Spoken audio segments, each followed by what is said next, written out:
So today we are reviewing the Callaway AI200 and 300 irons that have just been released.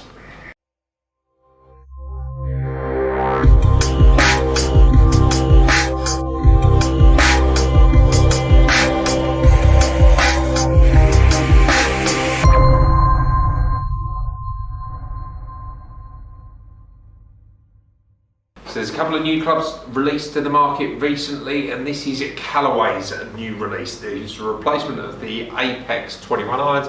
So these are the Apex AI200 and AI300 irons that have just come out. Now, looking at these are brand new. They've been out a couple of weeks, but I just haven't quite got around to reviewing them yet. So the two clubs are to replace the to replace the Apex DCB and the Apex 21 iron. So these will sit there. So it's worth saying that the Apex Pro, CB and MB are going to stay current, and then these are just going to sit within that family of golf clubs.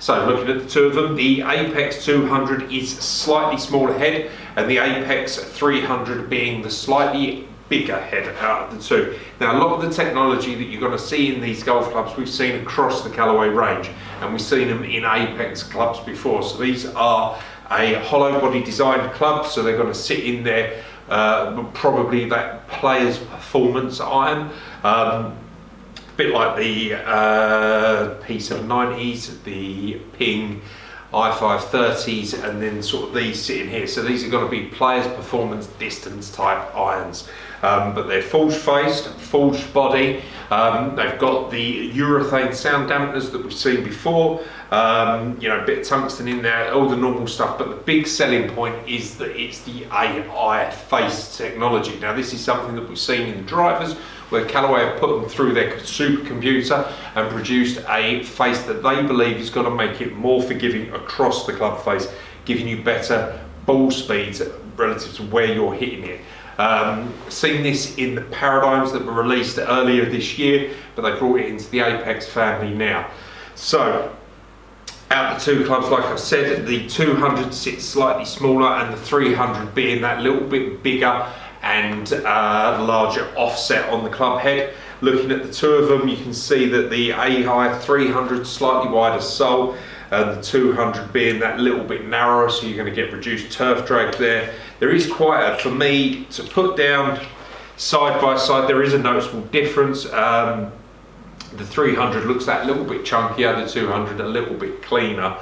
When I look at it in comparison to the i530, I see that sitting looking a little bit cleaner from the top line. These are definitely a little bit thicker. So I'd expect these to go quite far. They're going to be a forgiving golf club. The interesting thing with these clubs is that much as they're a player's performance one, they're going to sit there pitched at the sort of low teen, higher single figure golfer. This isn't something that you're going to see on tour, much as it would be a tour supported club if they wanted it to be. There's not going to be any tour players using these golf clubs purely because they're going to get the golf ball going that little bit further, so therefore you're going to sacrifice a little bit of control, slightly. But let's hit a few shots and see what they're like. I'll start with the 300 there. So as always, we're going to use Pro V1s.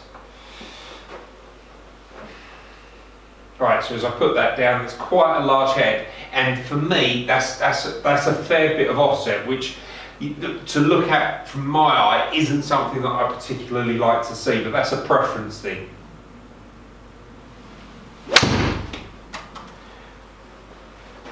Forged face, so you're going to get a decent amount of sound, decent feel from them, and like there you can see that the ball's popping off the club face quite nicely. It's a good sound, good solid hit. That'd be interesting. That wasn't a great strike, but you can see there that it is forgiving. Distances are still there, but you're going to see lower spin rate, lower ball speed on that shot because it was a poor shot. The distance is being still getting up there.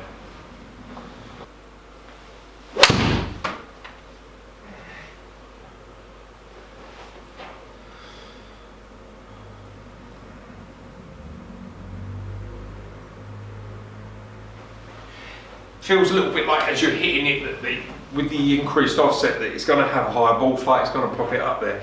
These are, both of these are with the dynamic gold mid 90 stiff flex shaft in there, but the 300 does pop it up a little bit higher. I mean, I look at that, I think, you know, spin rates, it's where I'd want to see it. It's ball speed's what I'd expect to see. Nothing earth shattering, but it's a nice forgiving club. Like there, where I hit the poor shot, definitely goes, but good shots get rewarded. It's a nice feeling golf club. As you put down, the 200 does look, in comparison, much cleaner. Now this is at a 30-degree loft on the 7 iron, so it's not the strongest loft. I've seen 7 irons cranking down to sort of 27 degrees when I've hit them, they really go, but like the 30-degree loft, much as that's strong, it's weaker in comparison to some of the, you know, latest golf clubs that have come out.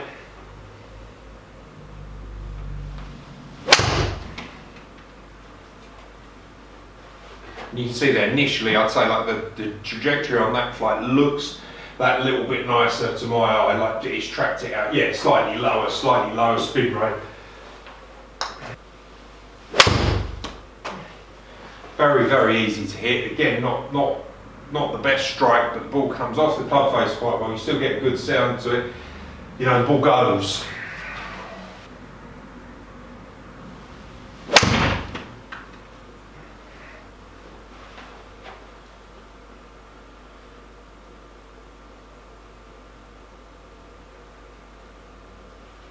Again, on that one, slightly lower spin rate, but I did turn it over a little bit. So at the 2, for me, the AI200 iron, definitely a better golf club for me than the 300, but that's more to do with my eye as I put it down. The reduced offset makes it look, you know, more appealing to me as I'm hitting it. These clubs are going to retail around about £200-ish per iron. Realistically, you know, on the market, you're going to see set 7 irons at around about the £1,200 mark. So they are up there as, like, you know, in that bracket with the AI530s. Now the interesting thing is I did compare, or I did hit and review the Paradigm irons earlier on in the year. The awkward thing I have with these is that I don't see, if I'm brutally honest, I don't see a huge difference between these and the Paradigms, but the Paradigms being that much cheaper. You know, like as a player's performance club, yeah, they're very, very nice. They're very, very easy to hit, very, very forgiving, but so are the Paradigms. So I think the thing for me would be to test the Paradigms against these and then see if there's any sort of difference in performance between the two clubs. The big difference between the two clubs would be the price. I mean, earlier on in the year, they were doing some phenomenal deals on the Paradigm AI Smoke irons, where you were getting a free golf club in there, so it really netted the clubs down. So, you know, you could buy 7 irons and probably retailing at about $850 as opposed to £1,200 on these clubs. That's a huge difference in price. Is there a difference in performance against that price? I don't know that there is.